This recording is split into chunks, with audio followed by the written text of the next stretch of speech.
Assalamualaikum warahmatullahi wabarakatuh. Perkenalkan, nama saya Erika Syafitri Maulida Mustafa dari program studi Tasawuf Psikoterapi angkatan 2022 dengan nomor NIM 0705062289. Nah, pada kali ini saya akan sedikit menjelaskan tentang afiliasi dalam pondok pesantren. Pesantren merupakan dua entitas yang memiliki peran penting dalam perkembangan spiritual dan pendidikan Islam di Indonesia. Tarekat seringkali dipahami sebagai organisasi sufi yang mengedepankan praktik spiritual dan hubungan langsung dengan Allah melalui ritual dan zikir. Sementara itu, pesantren adalah lembaga pendidikan tradisional yang mana mengutamakan pengajaran ilmu agama dan pendidikan karakter bagi generasi muda. Keduanya memiliki kedekatan dalam tujuan akhir, yaitu menciptakan umat yang beriman, bertakwa, namun melakukan dengan pendekatan yang berbeda. Menurut Muhammad Fadilillah, dalam suatu penelitian yang diterbitkan pada tahun 2023, tarekat dapat dipahami sebagai sistem pengajaran yang dirancang untuk mengarahkan individu pada pengalaman spiritual yang lebih baik. Fadilillah juga menyebutkan bahwa tarekat menggabungkan praktik ritual, meditasi, dan penghayatan tasawuf yang bertujuan untuk mencapai makom atau tingkatan tertentu dalam kedekatan kepada Allah. Dalam konteks ini, tarekat fungsi sebagai laboratorium spiritual di mana individu ini dapat mengasah kesadaran dan kedisiplinan dalam beragama. Seiring berkembangnya tarekat, beberapa tokoh muncul sebagai pelopor dan dalam pengajaran penyebaran tarekat. Salah satu tokoh penting adalah Imam Al-Ghazali. Beliau dikenal dengan pemikiran sufistiknya. Beliau menekankan pentingnya pengalaman spiritual dan pembersihan hati sebagai dasar untuk memahami ajaran Allah secara mendalam. Kemudian para ahli sejarah umum lainnya sepakat bahwa tarekat mulai berkembang pesat pada abad ke-6 Hijriah.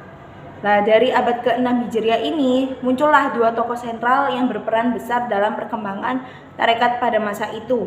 Ada dua, yaitu Abdul Qadir Al-Jailani dan Ahmad Rifai, yang mana keduanya itu berasal dari Irak, dan beliau berdua itu merupakan pendiri tarekat, yaitu tarekat Qadiriyah dan tarekat Rifaiyah.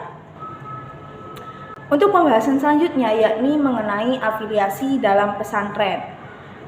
Sebelum lebih lanjut, saya akan menyinggung apa sih afiliasi itu apa. Afiliasi adalah kerjasama antara dua pihak seperti produsen dan pihak afiliator untuk memasarkan produk atau jasa. Afiliasi ini juga bisa diartikan sebagai hubungan antara anggota atau cabang seperti kerjasama antara perusahaan di Indonesia dengan perusahaan asing di luar negeri. Sedangkan pesantren sendiri merupakan lembaga pendidikan Islam yang khas di Indonesia, khususnya di Pulau Jawa, yang berfokus pada pendidikan agama dan pendidikan karakter. Ciri dari pesantren ini mempunyai ciri yaitu pasti mempunyai seorang mursyid atau kiai. Afiliasi dalam konteks pesantren dapat dipahami sebagai keterkaitan atau hubungan formal maupun informal antara pesantren dengan lembaga, organisasi maupun jaringan-jaringan tertentu. Afiliasi ini bisa terkait dengan ideologi, organisasi keagamaan, politik, ataupun jaringan pendidikan. Dalam kajian ini kita akan membahas beberapa aspek terkait mengenai afiliasi pesantren. Di antaranya yang pertama, ada afiliasi keagamaan dan ideologi pesantren.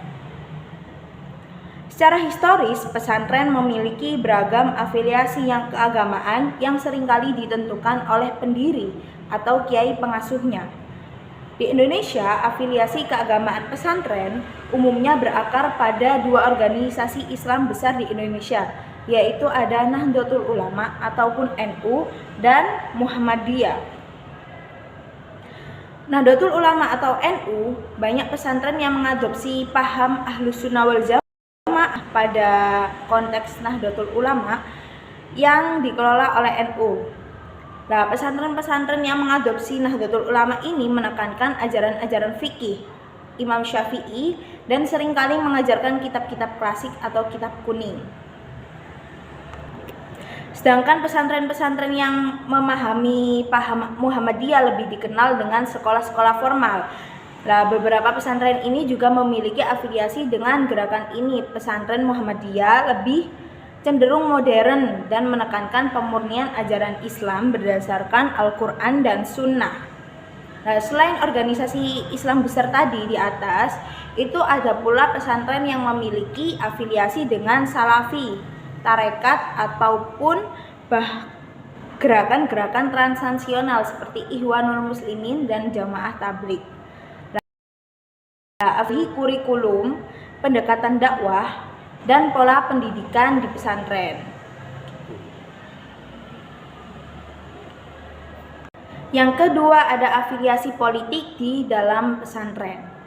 Nah, pesantren-pesantren juga sering kali memiliki afiliasi dengan partai politik, baik pun secara langsung maupun tidak langsung. Secara historis, pesantren di Indonesia kerap berafiliasi dengan partai-partai berbasis Islam, seperti Partai Persatuan Pembangunan atau P3, Partai Kebangkitan Bangsa atau PKB, serta Partai Amanat Nasional atau PAN.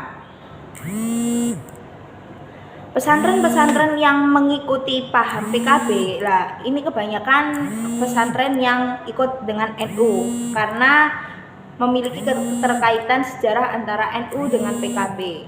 Sedangkan kalau pesantren yang berafiliasi politik dengan PAN itu memiliki afiliasi dengan PAN, yang mana PAN ini didirikan oleh tokoh-tokoh Muhammadiyah. Ada pula pesantren yang independensi pesantren. Nah, meski banyak pesantren memiliki afiliasi politik, tapi beberapa kiai dan pesantren secara tegas menyatakan diri independen dari pengaruh politik praktis, namun tetap menjadi pengamat atau penasehat dalam proses politik di Indonesia. Lalu yang ketiga ada afiliasi dalam bidang pendidikan. Pesantren di Indonesia juga memiliki afiliasi dengan jaringan pendidikan yang lebih luas. Beberapa pesantren terlibat dalam kerjasama dengan madrasah dan universitas Islam, baik di dalam negeri maupun di luar negeri. Nah, kerjasama inilah ada beberapa subbab. Itu yang pertama ada kerjasama dengan perguruan tinggi. Beberapa pesantren modern memiliki afiliasi dengan universitas Islam, baik di Indonesia maupun di luar negeri, khususnya di Timur Tengah. Contoh ada Universitas Al-Azhar Mesir ataupun Universitas di Madinah. Dan afiliasi pesantren yang keempat adalah pengaruh afiliasi terhadap dinamika pesantren. Apa itu? Nah, afiliasi ideologis, politik, dan jaringan pendidikan yang dimiliki pesantren itu membawa pengaruh yang signifikan terhadap perkembangan internal pesantren. Beberapa dampak yang bisa diidentifikasi adalah yang pertama, itu bisa mempengaruhi pemilihan kurikulum dalam pengajaran di pesantren tersebut. Nah, afiliasi ideologi keagamaan ini mempengaruhi kitab yang materi yang diajarkan di pesantren. Terus yang kedua juga arah dakwah. Afiliasi menentukan metode dakwah pesantren. Apakah lebih tradisional ataupun modern ataupun cenderung puritan. Terus yang ketiga, hubungan sosial pesantren itu. Afiliasi politik tertentu memiliki pengaruh yang lebih kuat di komunitas politik, sehingga seringkali terlibat dalam diskusi kebijakan atau konsultasi politik. Begitu. Dan yang kelima, ada afiliasi pesantren dengan afiliasi-afiliasi tertentu. Contoh, ada pesantren Tebu Ireng, yang mana pesantren Tebu Ireng ini memiliki afiliasi kuat dengan NU, yang mana berperan besar dalam menyebarkan paham Ahlus Sunnah wal Jamaah di Indonesia. Terus ada pula pesantren Gontor. Lah, pesantren Gontor ini lebih cenderung independen dari afiliasi politik, namun memiliki pengaruh besar di Muhammadiyah dengan model pendidikan yang lebih terbuka pada sains dan teknologi. Itu contohnya dari Gontor. Ada juga pesantren Darul Hadis, yang mana pesantren ini memiliki afiliasi dengan gerakan Salafi, yang mana mengedepankan pemurnian Islam dan lebih ketat dalam pengajaran syariah. Dan yang terakhir ada afiliasi dalam pesantren, yakni tantangan dan peluang dari afiliasi pesantren. Nah, dari afiliasi-afiliasi yang sudah saya sebutkan di atas, itu ada tantangan dan peluang dari beberapa pesantren. Tantangannya ada dengan organisasi atau ideologi tertentu dapat membuat pesantren terjebak dalam konflik internal atau menjadi sasaran kritik dari pihak luar. Misalnya, afiliasi politik dapat menimbulkan konflik kepentingan antara peran pesantren sebagai lembaga pendidikan dan sebagai aktor politik. Jadi mempunyai dua wajah si pesantren itu. Yang kedua, ada peluang. Afiliasi dengan jaringan pendidikan dan lembaga keagamaan dapat meningkatkan mutu pendidikan di pesantren, membuka peluang beasiswa bagi santri-santrinya, dan memperluas jejaring internasional. Itu tadi saya sedikit menjelaskan tentang beberapa afiliasi yang dilakukan dari beberapa pesantren di Indonesia. Afiliasi pesantren memainkan peran penting dalam membentuk identitas, kurikulum, dan peran sosial pesantren di masyarakat, di santrinya. Nah, dari afiliasi keagamaan, politik, hingga jaringan pendidikan, pesantren di Indonesia ini memiliki kekayaan variasi yang mana mencerminkan keragaman Islam di tanah air.